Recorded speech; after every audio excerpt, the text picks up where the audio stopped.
Krishna, Krishna, Tejamsi Astrayatam Cha, Tejamsi Astrayatam Cha,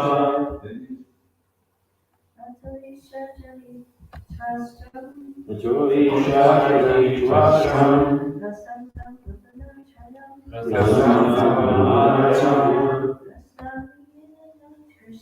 Krishna,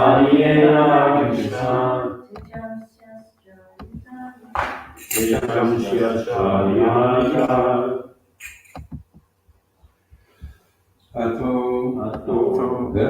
Therefore, Isha, O Supreme Controller, Jahi, Kill, Tashtam, the demon Vritasura, Sultashta, Prasantam, who is devouring, Bhuvanatrayam, the three worlds, Rastani, devoured, Yena, by whom?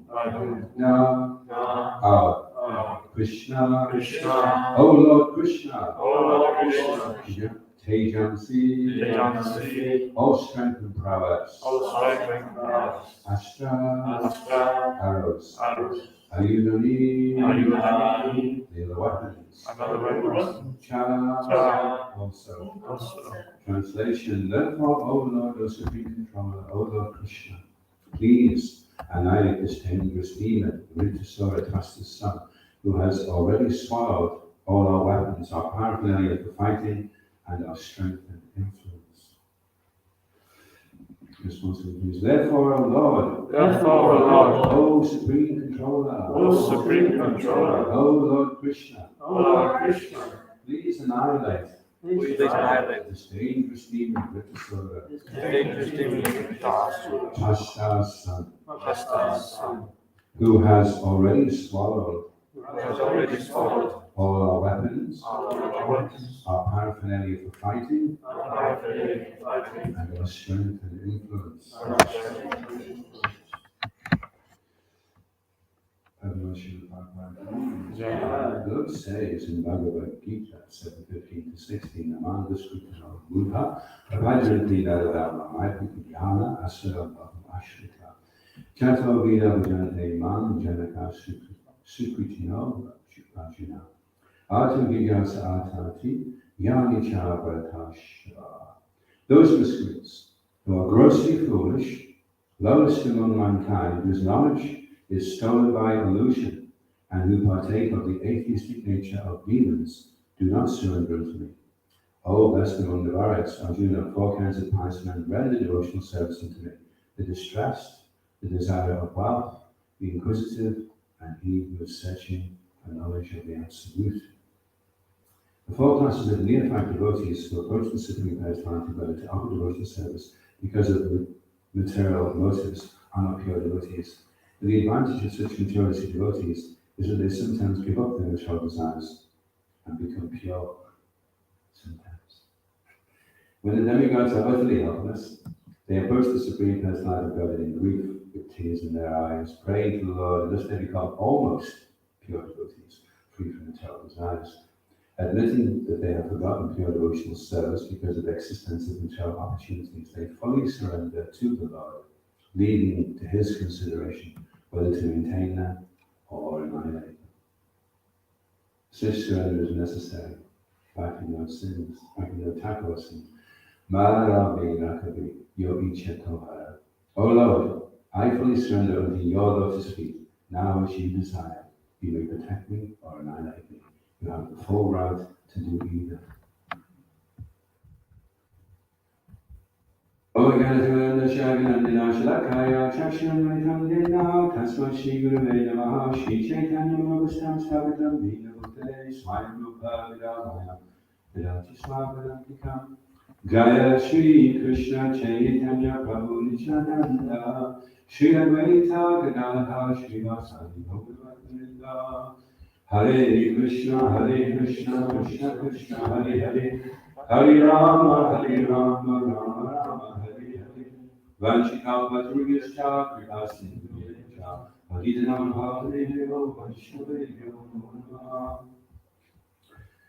Srila Prabhupada says sometimes in the Bible, which is interesting, he says there's four classes of neophyte devotees. I've just read recently in the Bhagavad Gita that there's three of them are especially neophyte. The ones in distress, the ones in stage of money, and the inquisitive ones.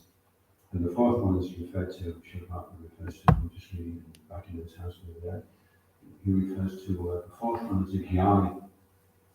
So he's encouraging we become jnani to at least get some information, some sambandha, and then we become more dear to the Lord if we're searching for knowledge of the Absolute, and then we can quickly. So really, to get to the stage of becoming a pure devotee, you have to upgrade to the stage of being a searching knowledge for the Absolute, and then from there, if the Lord is very kind, He'll put you into a situation where you're utterly helpless, and then you'll have no option other than to give up and throw His eyes. So one way or the other, Krishna would like all the living entities to come back. Once they begin devotional service, then they're dragged, Srila Prabhupada refers to the coordinated instruction, towards its success once you start. But here there's some doubt, Prabhupada's leaving it so that maybe we take it more seriously. He says sometimes they go up there and throw His eyes and become pure. So sometimes what happens is a person is in distress, he takes up devotional service, he is relieved of his distress, and then he goes back to fulfill his material desires. So there's an intermediate stage from taking shelter of the Lord because of force of circumstance, and then taking shelter of the Lord voluntarily out of your own desire and volition. And to get to that stage, then we need sambandha, which is knowledge. We need to acquire knowledge so we can take the step over into the intermediate stage, where we can start to practice devotional service, and then an anti-liberty can take place, and wanted things can go. And the unwanted things, all these different anarthas, like Thakur explains, that when we become situated in the eternal present, that we become free from all. Actually, he refers to anarthas as coming from arguments. He says, as long as there are arguments related to the inconceivable absolute truth, then there will always remain anarthas, and then the anarthas are the things that can prevent us from going forward. So quite a big word actually, what is this sometimes? It's not that you turn up once a week and say Hari Bol at the temple and you're okay, you're on the boat home. It's the question of whether or not you will give up and become pure. Anyway, in this condition, they're utterly helpless, and they're praying to the Lord with tears in their eyes. So we can't artificially do that, but it is a good sign if we're feeling some very strong emotion, especially when we're chanting, rather than just hearing our rounds, trying to feel our rounds, trying to emotionally connect through prayer. So the mantra that we're chanting becomes more of an entreaty, begging the Lord for mercy, than just a process of making certain sound vibrations and trying to register them.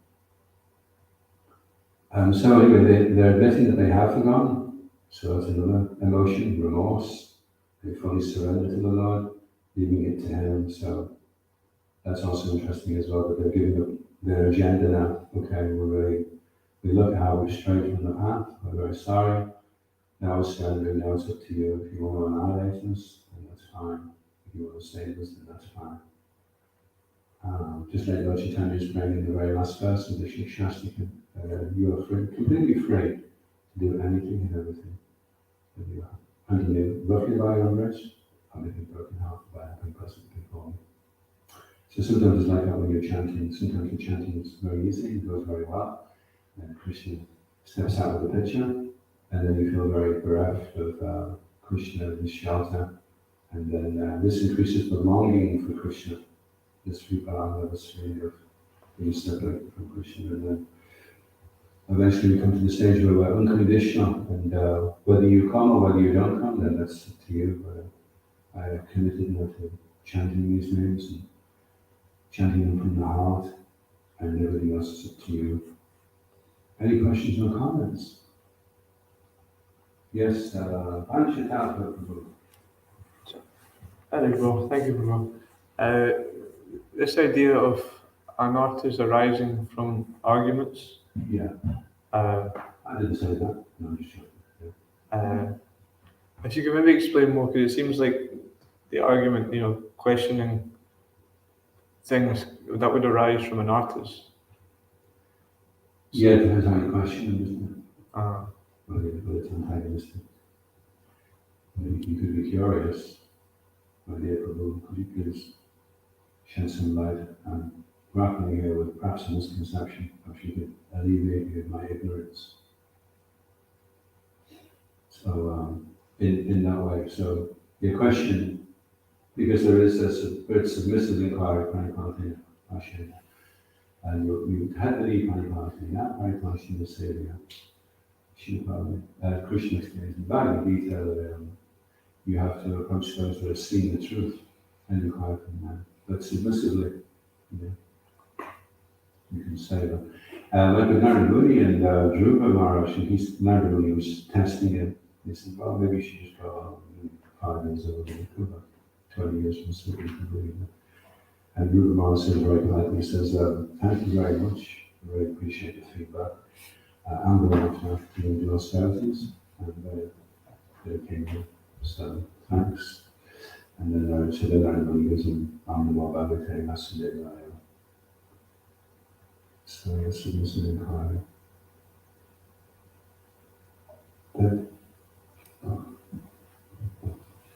How about with arguments with atheists or find about how about arguments with atheists about the supreme person? Well, who's arguing with who? Oh, they're both arguing with each other.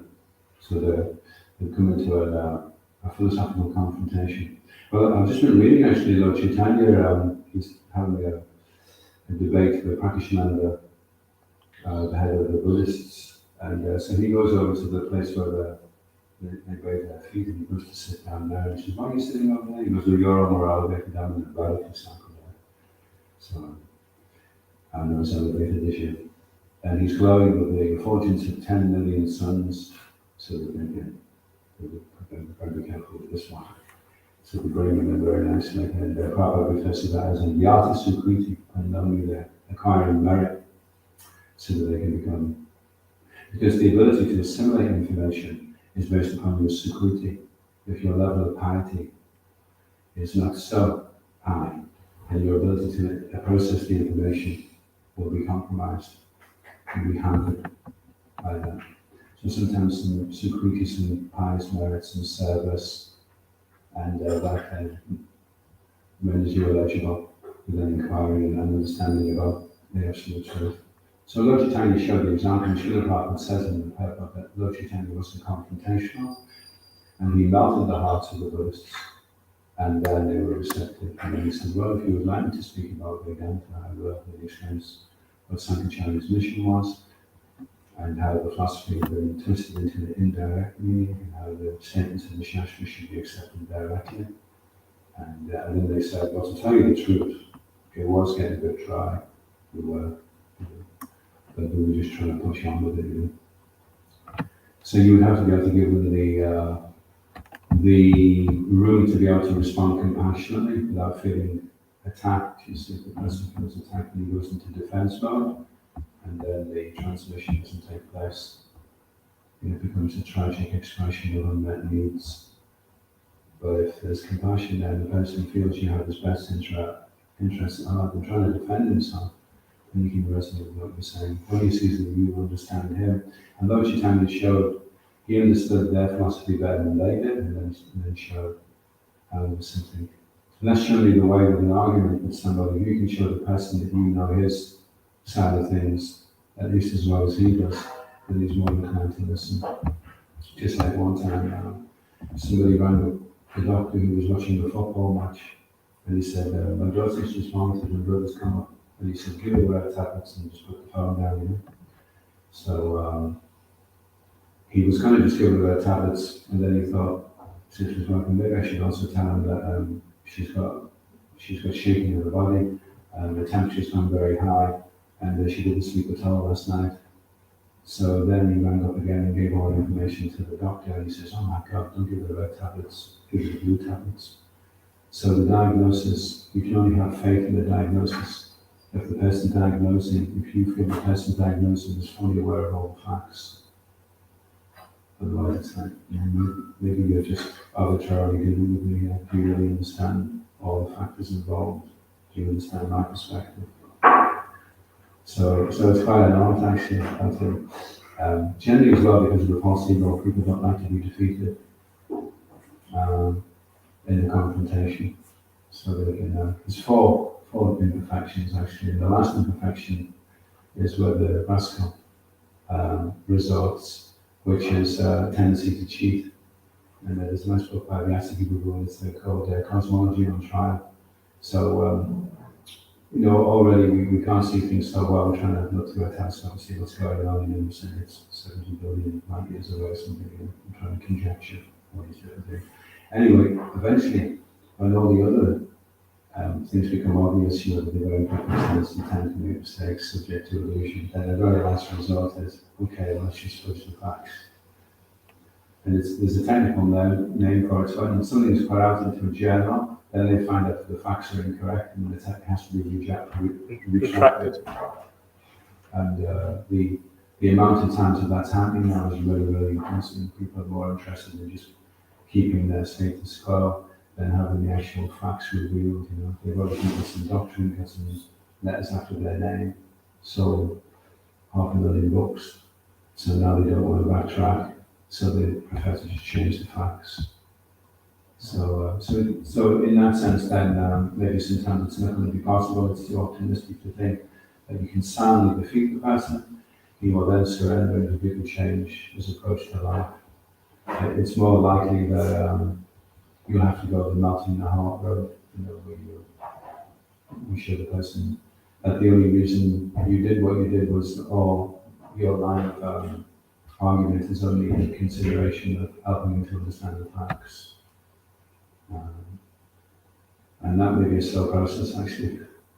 It may take some time. Same with your friends and your relatives that you know from outside that haven't taken devotional service, and there's some things that they just, 100%, there's no way they can accept that.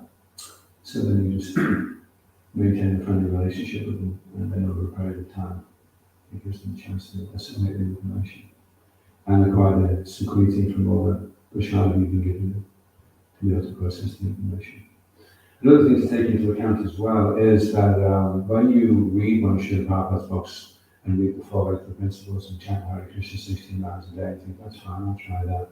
That's not because, you just happen to read, because I was very surprised when I first became a devotee. I was giving out the books and I was wondering why, I gave out 100 books yesterday, there wasn't 100 people that made me point to join, And then you start to realize that some people, it's taken lifetimes to get to the point where you can accept that and think, yeah, that makes sense, and then just implement it immediately.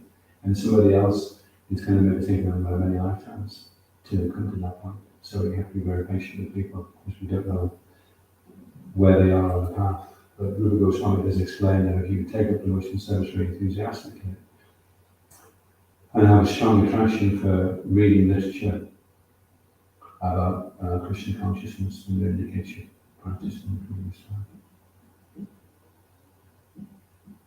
Any other questions or comments? Yes, thank you very much for sharing the story about Kashi Mandira. It reminded me that Sri Maharaj has been giving many lectures about Lord Chaitanya's travels in South India. So he was describing that every day when Lord Chaitanya was traveling, except on a few occasions when he stayed for an extended period in different temples, but generally he was traveling almost every day to a new village. And he would always, first of all, go to the main temple of the village, whether it was a Shiva temple or a Durga temple or a Vishnu temple, whatever it was, and like offer his respects to the deities. And then he would accept an invitation from, he would always get an invitation because he was like a traveling sannyasi. And he would always accept an invitation to go for prasadam somewhere. And even on a few occasions when he was staying in like the bigger temples like Srimad, and he spent like a whole month with like Venkatavat's family. And then only at the very end of his stay did he discuss philosophy. Like he actually described in that pastime, the Sri Mangam, he would visit the temple every day with the whole community of devotees and, like become like part of the family really. And then they would, then he would like discuss the philosophy with them at the end. Yeah. And like the way he would discuss the philosophy would be in quite like a cheeky way, like like a little bit like when Krishna's speaking with Nanda Raj about why not to worship Indra. And it's like so it's I was thinking that generally people, even if people are very much opposed to your philosophy, if they really accept you as being a member of the family, then you can have like a discussion about even very controversial and deep things. And so, and also Radhika Raman, Bhagavtam, who was now like head of philosophy department in university in USA, Radhika Raman was homeschooled. So he also says that it takes, like in those kind of academic circles, it takes sometimes many years to develop that level of friendship, whereby you can come to the point where you can share the philosophy, and then they can hear you. They can actually hear you because they've developed an affection for you personally. And even if they completely disagree with you, they'll still hear, they'll still listen. It's interesting, isn't it, how affection is linked with hearing. You're more able to hear if you feel affection. And then, it's interesting because when we're trying to hear the holy name, if we're not trying to hear the holy name with affection, then it's going to hamper our ability to hear it, which is interesting, isn't it? Because you think, oh, maybe I should just get a hearing aid and I'll turn the volume right up. Hare Krishna. Well, I definitely heard that. I registered it anyway, but although it made the sound of a bullet, it was the sound of a bullet going off. The bullet itself was a blank, and then so you're shooting somebody with blank bullets, and they just keep coming towards you.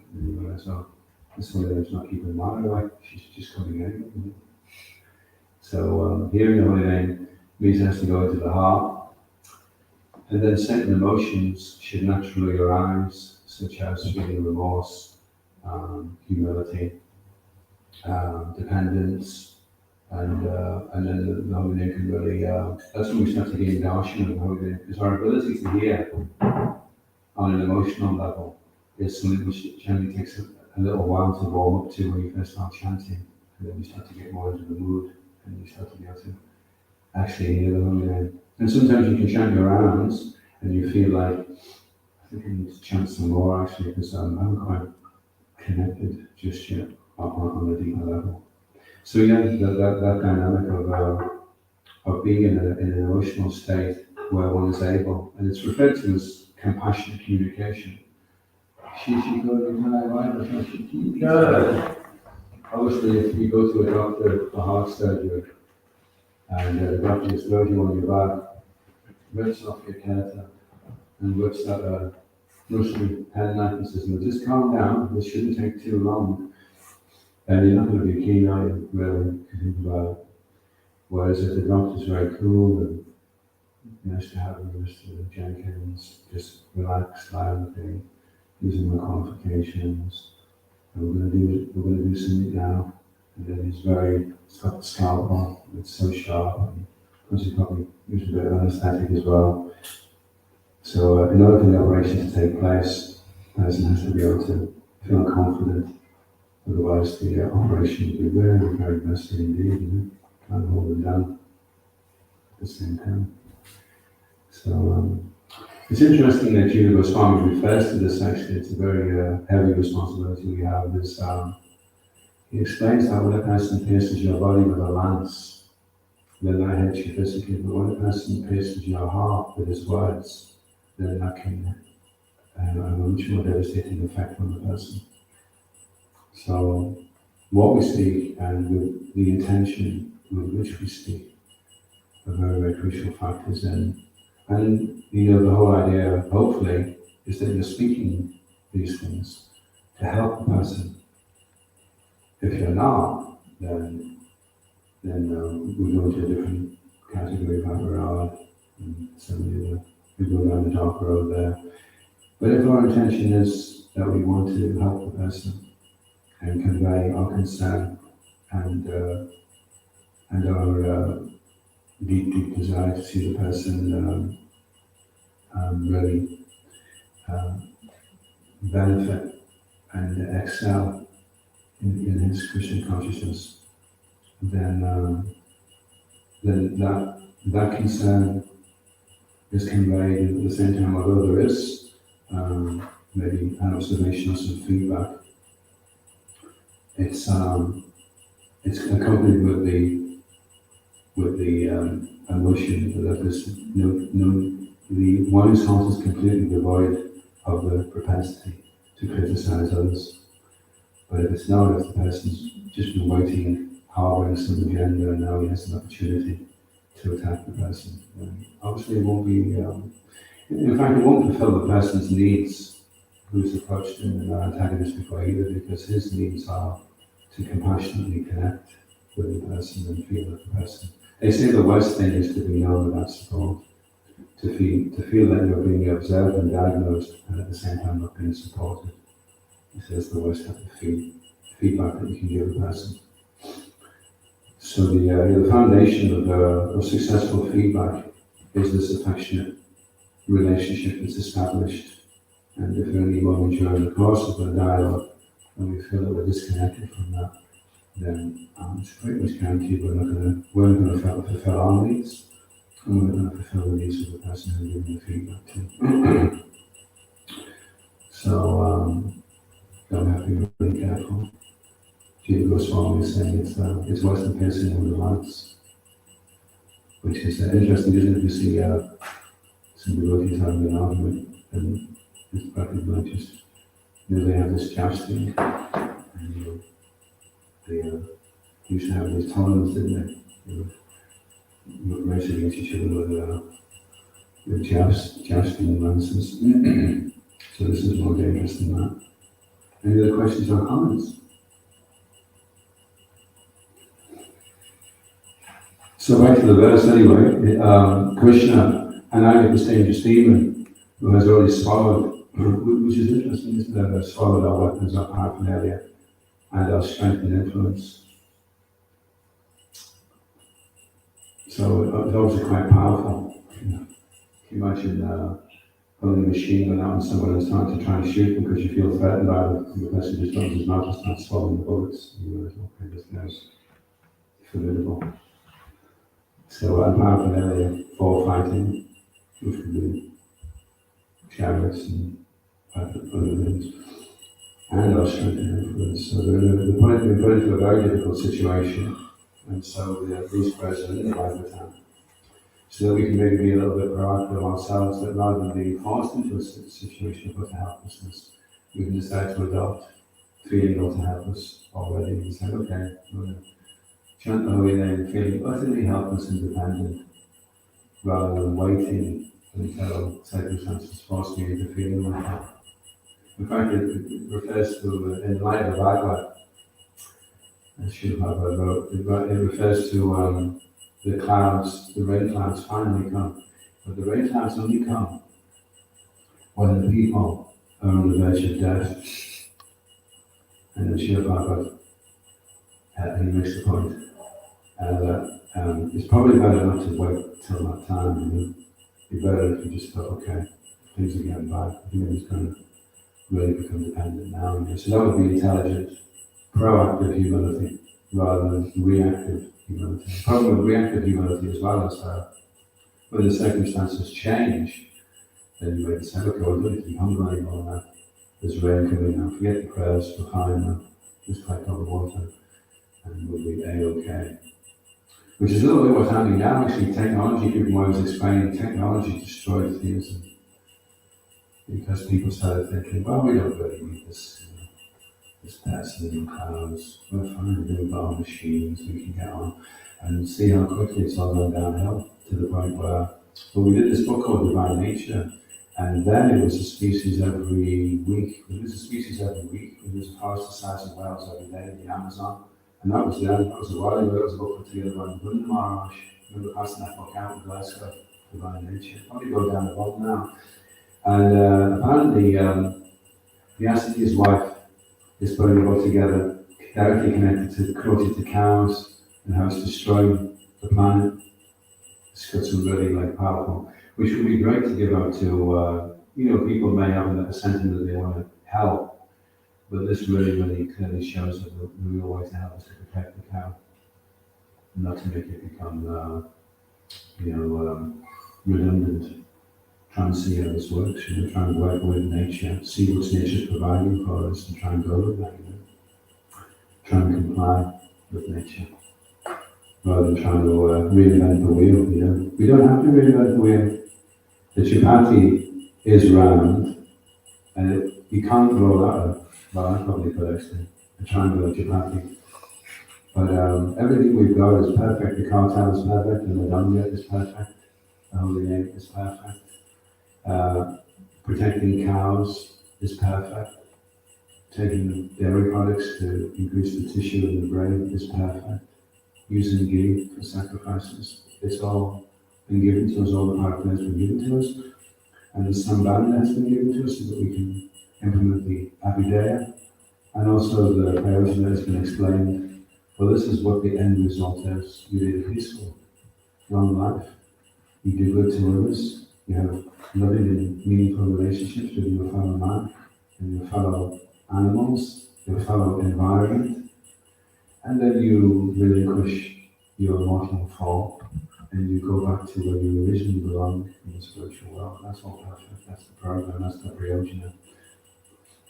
But it's all become fragmented now, so people don't really, they think that they will get the eternal spiritual world by buying an ice cream.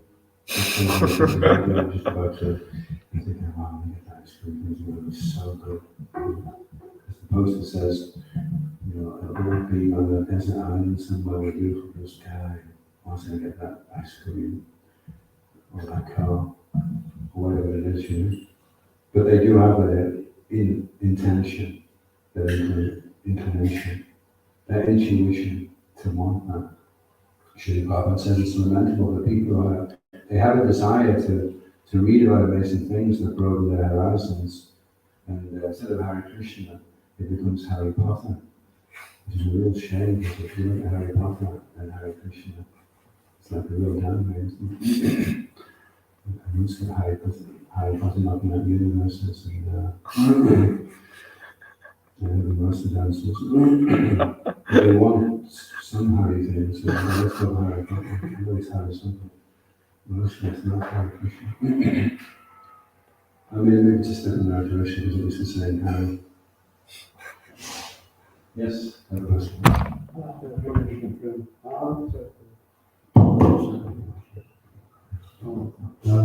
when you were talking there about, that everything's perfect, like the ranch, in the jungle, the cartels, the cow protection.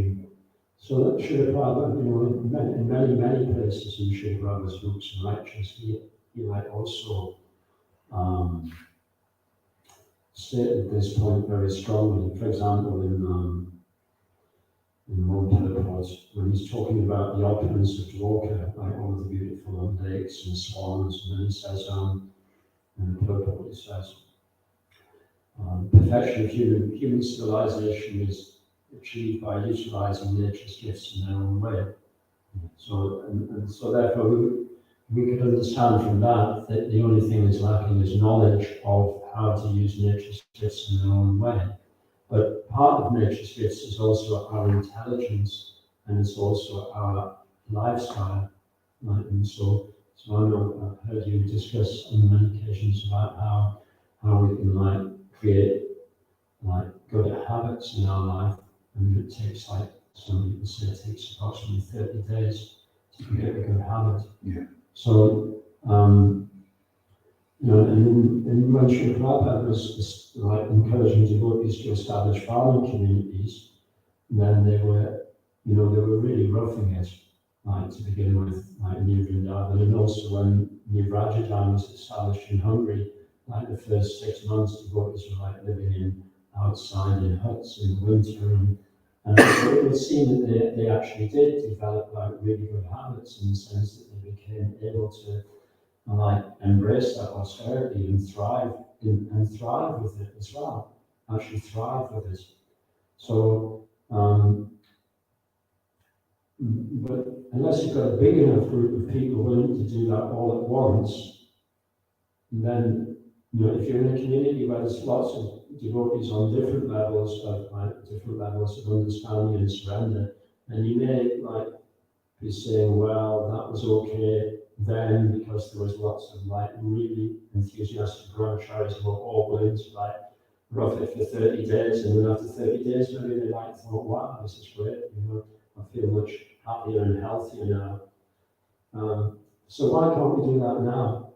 Why can't we just like find a group of 20 people who would be willing to do that, to develop that habit in 30 days, and then we could all just go out and build ourselves little huts and like get cows and just live like that. Now, what's the difference between now and like 50 years ago? Well, Srila Prabhupada said, he certainly would say he was humble, but I wonder whether it was also true. He said that my Guru Maharaj sent you to help me to push on this movement. Because Shamasundar, Muna, Mukunda, these devotees, Gurudas,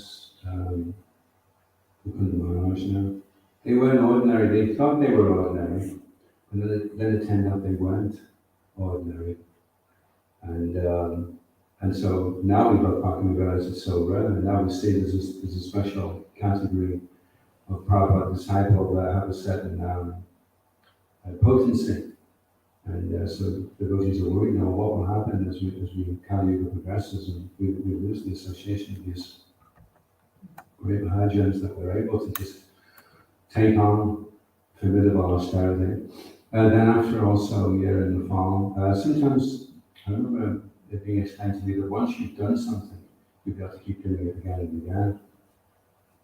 But I mean, I can't say that I found that extent. I found you can do something because it's very austere, and you do it because you think, well, you can do it. You just like a marathon. You can do something. Vishwambara Prabhu just been on the phone to me yesterday. He says, look, do you think the marathon should be prolonged just for 3 weeks? And quite a few devotees agree with myself that marathon is something you can do all out for maybe a couple of weeks, maybe 3 stretches. 3 festivals usually a wall. And people start getting friendly because it's getting near Christmas, and then you really peak, and then a few days after that, things start getting a little bit tough again. So I was encouraging that. And he agreed with me also that we quit the marathon at the height of the ecstasy, and we have a festival, and then the devotees can resume with us every time after that. So over a short period of time, a sustained acceptance of austerity is there, but a habit is a little different. It's a lifestyle. It has to be something which is attractive. If people come into the community and everyone's walking around with broken glass in their shoes, oh, it was tough for the first one, but we're fine with it now. Okay, well, I don't know whether I want to do that. Then it may repel people. And we have to accept that because of the advent of Kali Yuga and the way media and internet has affected people. There's so many things now that we could not get away with that we did get away with in the early days, so we have to accept, we have to accommodate. People now don't like authority. They like to be involved in the decision process. They like to have their views heard. They like to be considered, not that, wow, this is what we're doing and that's it, so let's charge, tally ho. So the climate is changing. And it's a little bit like on Sankirtan actually. If you go and travel in Sankirtan, when you're in a town, what worked the day before is maybe not going to work today. And by work, what I mean is the successful distribution of books and the exchange of actually of the merchandise. In order for that process to take place smoothly, then the book distributor has to be very expert in assessing, okay, so what's the climate here?